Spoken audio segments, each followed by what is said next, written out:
Hello, everybody. This is TJ. This is the Listen Here podcast, Thurgood Marshall's premier podcast for questions and answers written by the Phoenix scholars themselves. We're here today on October 24th. We have a huge group of people who are willing to answer and ask questions on your behalf. So I just want to go around the table really quick. Once again, I am TJ, the program lead or site lead here at Marshall High School. And I'll go to my right, and the student's going to say his name and his grade. My name is Ny'Juan, and I am in 10th grade. Cool. Miss Ryan. Melissa, and I am also co-site lead in the after-school program, extended day program, excuse me. Miss Bingcang. Kimara, and I'm in 12th grade. Cool. Great. So we're the people who are going to be answering and asking questions. Asking and answering the questions that you guys have written down. Thank you for joining us. Thank you for watching. Anyone have a question they'd like to volunteer to go first? Melissa, go ahead. I think mine is the first thing that we need to answer, because a lot of our students don't know, a lot of our staff don't know, but who is Thurgood Marshall? Who are we named after? Who is Thurgood Marshall? Anyone want to take a stab to try to explain who Thurgood Marshall was? He's a lawyer. Okay, lawyer. And then, didn't he become a judge? Yeah, Supreme Court judge. First African-American Supreme Court judge. Justice. There you go. Movie out now. So if you really want to find out more. It's awesome. It's we really clearly great. don't know Oh, you enough. saw it. I saw it. It's fantastic. Very cool. He was the only lawyer going around the country defending African Americans who were wrongly accused of crimes by the police. And then he is also the reason that our schools are no longer segregated, so that anybody can go to any school instead of having to go to school based on your race. Wow, I He's did a not good know. guy. Yeah. So the more you know. Great first question. Anyone want to go next? Okay, I have a question. My question is, why do adults treat a C like it's the end of the world? A C, like a C in class, like the grade you get. Like it's the end of the world. I can take this one. I view a C as a gateway to a D and an F. You're just a few percentages closer to not passing.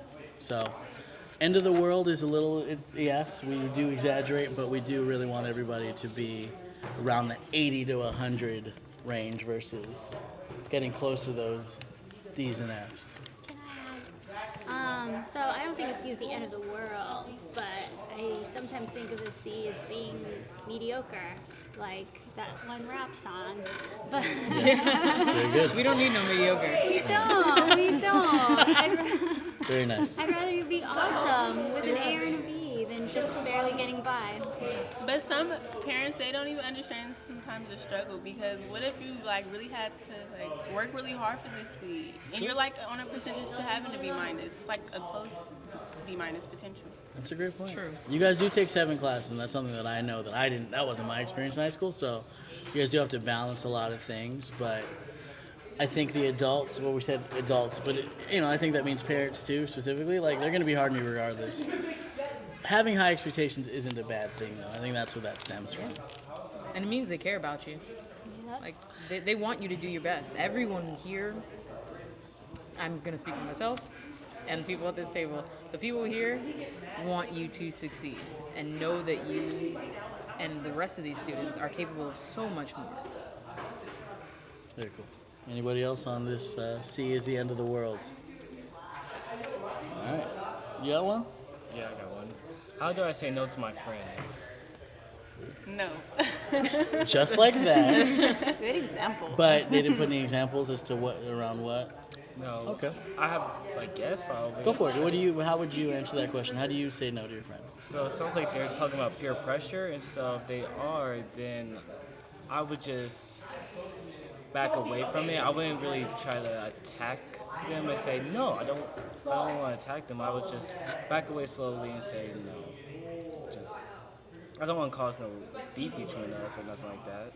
I understand how good friends are, but if it's something way out of the line, you gotta say no. Yeah, and I think a real friend should respect that. Like, They should respect your boundaries, and if they're trying to get you to do something that you're not comfortable with, they're not being a good friend to you. So yeah, I don't know what they were referencing, but I took it as peer pressure too. Yeah, I think you should be upfront with it, because if you don't tell a person exactly what you mean, they start to think other things. Like sometimes when people like joke around with stuff, they may think, oh, they're joking, I'm not gonna take them serious. So you should just tell them no, and they should respect that. I think sometimes if no is hard to say, always suggesting something you prefer, like an alternative, is always a helpful way. Like, hey, do you want to eat tacos? Like, no, I'd rather eat hamburgers. I know that's a really simple example, but like, hey, do you want to do this thing? Like, no, I'd rather go play basketball, or no, I'd rather go hang out. Like, let's go get boba. Yeah. Yeah, like how about we just go get burritos instead? Yeah, boba is a drug, so. There's too much boba on this campus. They're making money. They should give us down at T Plus or whatever that's called. They should give us money. You guys go there so often. Keeping that place open. Very cool. Good question. Anyone else have any other ones they'd like to ask? Yeah. Yeah, my One question more for this one? Yeah. is similar. Okay. Well, it's along the same line. Would you rather have no friends as opposed to not so good friends? Any day, no friends. Any day. Man. Why? Because why would you want to be surrounded around fake people? Because when you surround yourself around fake people, basically you're fake. So. Deep. Dropping bombs. I agree with you, Kimara, because I think if you're spending time with bad friends, you're not going to get any time to make better friends. Right? It's a reflection. My mom always told me that I was my own best friend. Yes, mine too. You're your best friend.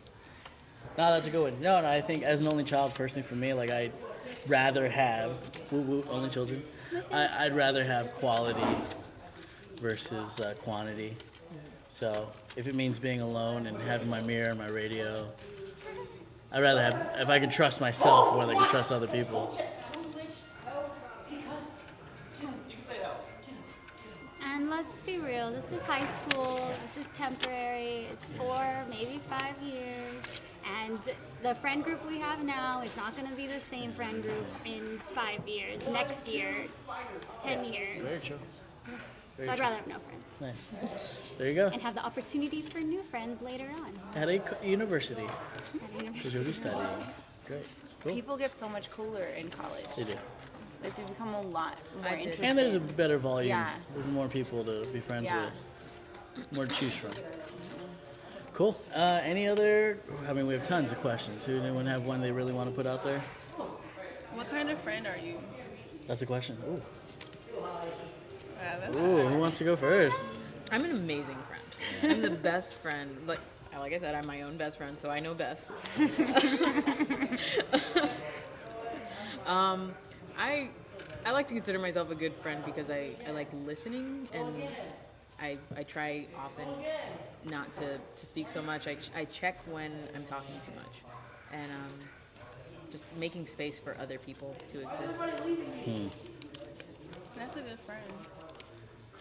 That's a good friend. Kimara, do you want to be my friend? Do you have an answer for that? What kind of friend are you? Well, even though I might kind of do the whole tricking thing, just I might trick my friends into doing something or something like that. You're a jokester. Yeah, jokes. Prankster. I might come around, and if they need me in a serious situation, I will come around. Or not just a serious situation, like, I don't know, if they like someone, I would tell them my own advice on it and how they should do, or, just give them some advice to put them in a situation where they are comfortable instead of being uncomfortable. Cool. Anyone else want to tell the podcast world what kind of friend they are? I'm a real friend. There you go. I'll tell you the reals. If you want to hear fake, go ask somebody else that's not going to tell you the reals. Yes. So, yeah. Right. I think I'm an honest friend too. So I know if my friends are like, did something not so smart and they just want to complain about it, they're not going to come talk to me. But when they're ready to be like, okay, like I want to figure out what to do next, then they want to talk to me about it. And I'm okay with that. You can't be everything for everybody. So. Nice. That's true. I don't know how to describe what kind of friend I am, but I'm the type of person where I'm like off doing my own thing a lot of the times, but the moment you need me, the moment you call me, the moment you need help, I'm there. So maybe dependable is a good word. Like that song. Yes, she'll be there. Just look over your shoulders. Okay. Next question? Miss Bingcang hiding in the window. Yeah, I'm right here. This is a sort of sad one, but I think we can try and tackle this one. Everyone thinks I do drugs like weed. Even my family. Why do they not believe me? So they're saying that they don't. They're saying they don't. Why do you think this person can't convince people that they're clean? Maybe it's the people that they hang out with. Maybe, Could be friends, yeah. yeah, it could be their friends. Maybe their parents aren't convinced, or their family members aren't convinced, based on the way that they carry themselves. I was thinking that too when I initially read it. I was like, okay, so this might be behavior. Like people are overanalyzing or analyzing their behavior in general, or their overall super relaxed state. Yeah. Or I would say it might look like you're not getting enough sleep too, if you're looking that way. Those are some of your eyes you really need to figure out. So this is a body language issue. Why do they not believe them? It's the way you carry yourself, bro. Maybe the Or way girl. that you talk about it. Yeah, Or you can come in smelling like it. Maybe your friends are doing it. that's true. Yeah. So overall, let's say, so check the company you keep. That might say something to your family, and or the way how much energy you have. And also, like, what are you doing? Yeah. If, like, what kind of activities are you doing after school Yeah, that you can tell people about that show that you're doing other stuff? true. Right? True. That's true. If time for a few more, let's do 2 or 3 more. We'll be good. Okay, I got one. I hate school. I don't want to go to college. Do I have to? You don't have to do what you don't want to do. Yeah. You don't have to, but I think what college and high school does is it prepares you to at least be in a position to gain skills that would lead to you be able to survive and pay for things, money, and getting a job, which is the main thing. I mean, this is about creating, your skill set. Yeah. And find a mentor, find a hobby, find someone that can help you move along the path that you want to move along. Like if you want to learn to be a mechanic, Yeah, trade schools are other are options. I mean, you don't have to go to college, but it's obviously highly suggested, highly recommended. But other avenues of just creating skill sets is another thing to do. So trade schools, what else? Mentors, finding a mentor to help you get into some sort of work that you appreciate. I would really love to ask this person, what is it that you hate about school? Because Sure. I think that college, Sure. it's hard to know before you've been, but That's true. college is a lot more flexible in terms of making it what you want. Like I had a student who the only thing she didn't like about school was getting to class at 8 a.m. And I told her, okay, when you go to college, just don't get 8 a.m. classes. And that's that easy. And she's doing fine now. That's great. Because she doesn't have to be at school till noon, and that's what works for her. And so there's a lot of flexibility when it comes to college about making it what works for you, going to classes that work for you, that are more interesting, and it's really different. So think about what parts of it are bothering you. That is the fun part about college. Yeah, I think high school is definitely a lot like work. 40 hours a week, straight through. College, you get to make your own schedule. You can go to school twice a week. You can take naps like twice a You day. take naps. Sounds so much fun. It's It is a lot fun. more freedom So great. so in the much more college. freedom. So And then you have time to get a job, so you can be making money and getting your and education. going to school. Cool. 2 more questions, Miss Bingcang. You guys already answered it, Oh. or parts of it. What's the best part of college? Make your own schedule. Meeting new Food people. courts. Parties. Parties. I mean, yeah, meeting new and people. parties. And parties. When you're old enough to have parties. No, flexible schedule, parties. Roommates can Roommates. be really fun. Yeah, Unless, have you sleepovers seen every that night. movie, The Roommate? Moving away. Moving away from is home, really fun. distance, Different experience. Gaining independence. independence, Learning about what you like. college. Wow. Ever been there? Didn't you go on a college tour the other day? Yes, I went on college. So what's one thing that you saw from that tour that you were excited about? Probably like how much you have to go. Like you can do a lot of things in college. You can play music, you can do movies, you can do so much, which is kind of fun for me. So the majors and focuses, yeah. You can switch your major. Naps. And so Lot many of naps. I was a napper. And some teachers are so understanding. Like I took a city college class, but it's over now on Saturdays, and like the teacher was so understanding. She like let me like return in stuff whenever like I was available to do it, not like rushing me to like get it done. Not all teachers are like that, but like some are very understanding. I think, when you go to college, everyone talks to you like you're an adult, because you are. And that doesn't happen in high school. Okay. Final question. I love that one. I just don't know how to say it. Okay, can I? Yeah. Will my parents always be irritating?